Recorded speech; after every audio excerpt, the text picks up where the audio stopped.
we're joined now by Mrs. Roli Uduaghan, who is the wife to the governor of Delta State, as we continue our focus on the Women in Leadership Summit, which is coming to you live here in Asaba. Thank you for coming on this morning. Thank you very much. Well, speaking about women in leadership, of course, we can now talk about the political aspects as well. But let's start off with asking you, how would you assess the country now in terms of how we've been able to integrate women in the scheme of things, even in leadership? Thank you very much. I must give the kudos to the President, Goodluck Jonathan, who has thought it wise to incorporate more women. I want to say presently, we have never had this good. We have a lot of women in the places of leadership now, in the political front, even in other areas, this period.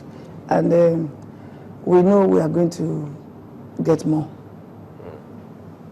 But again, if you look at it, the number swells. I asked our last guest what form of changes, specifically Farida Waziri, what form of changes she would love to see in the next 5-10 years. And she said, well, she's likely to see more and more women coming into the fray. But again, specifically, we're bothered about women in our communities, especially villages, how hard-working these women are.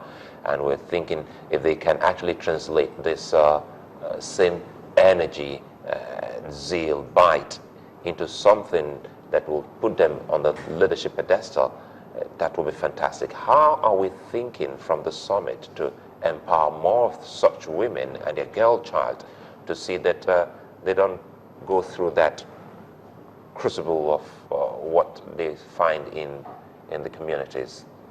First, I want to say, like you said, if we put in the same energy we are putting in, and I don't agree that it's because we are not hardworking, that's why we are not in those places now. It's a man's world, so to say, a lot of oppression out there.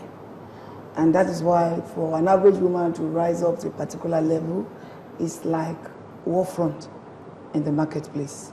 So it's not because we are not doing much, it's not because we are not striving, it's just because, let me say, traditionally what has been. And it's like a crystal ball. The women are struggling, trying to come up.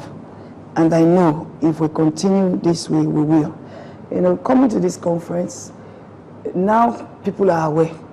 I must tell you, a lot of women now know that they can do something.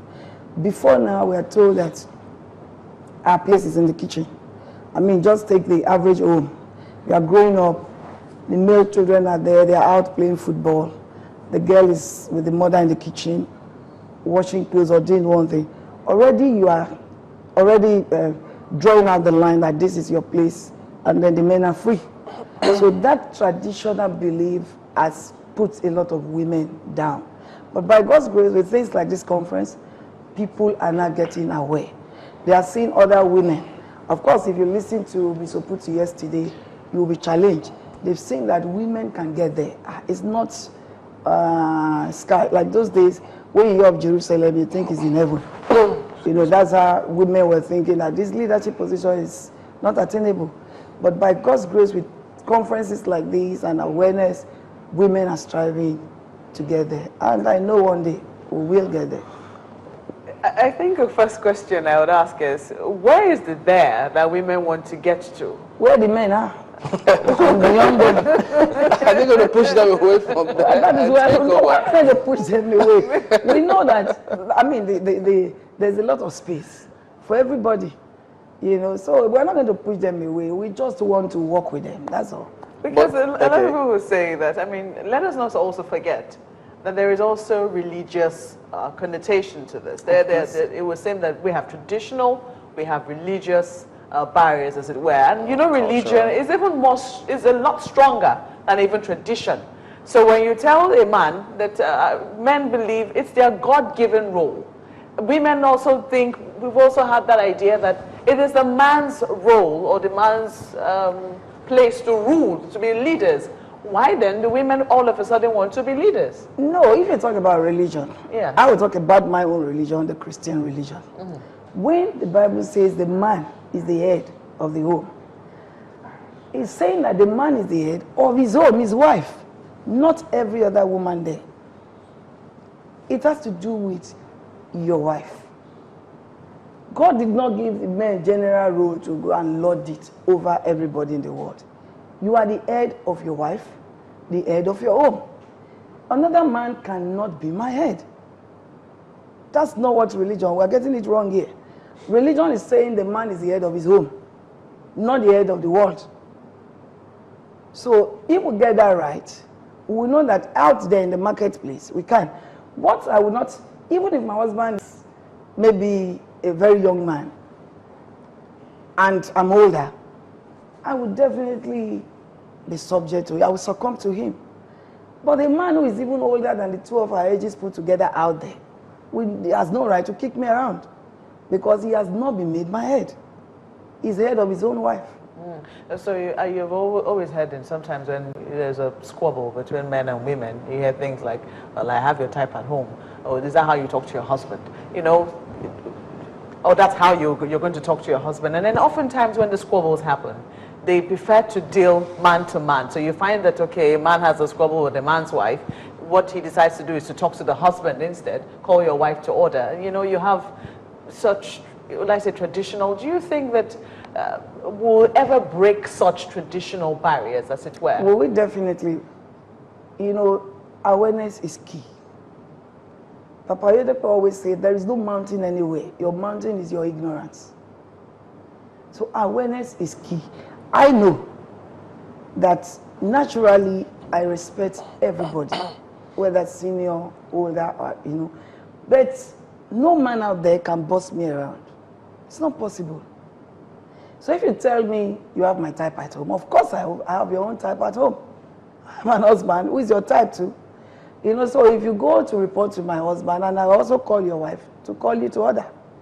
Because you should, as a man, if you have respect for your wife at home, you should be able to respect other women. And as a woman, if you have respect for your husband at home, you should be able to respect other men. But that does not mean you'll be subject to that man out there. Is there a battle here, a battle of sexes? Because now I'm getting whole, this whole summit quite different from my first question to your response. What is the whole essence of a summit like this? Because definitely I would have thought that the whole essence is to lift people off some stereotypes against women, to have those that people have actually bottled up, especially those that we have highlighted in the villages who are not given free access to education so that they can be on the same level with every other man. That's exactly what this summit is doing. Personally, even at my level, there were a lot I learned yesterday. So, and these women in the rural area you're talking about, they don't have the opportunity to be here now. Good. Yes. So, but they need a message. Yes, they need a message, and the message will go around. That is what we're talking about, awareness. Every woman there yesterday would have gone back home to tell their fellow women, see, I've been in Asaba, and this is what was said, this is what was said. People know, and we can also organize awareness campaigns. You know, personally, we have, for instance, in Delta State, we have 25 local government areas. And then when the governor said he was going to do free medical care for women, pregnant women, I took the crusade around the whole local government areas. So we can do things like that to sensitize the women, to tell them. Again, we need to be careful, especially with this traditional one in the villages, because there are some of them who wouldn't even go to the hospital when I went on that campaign, except they get permission from their husbands.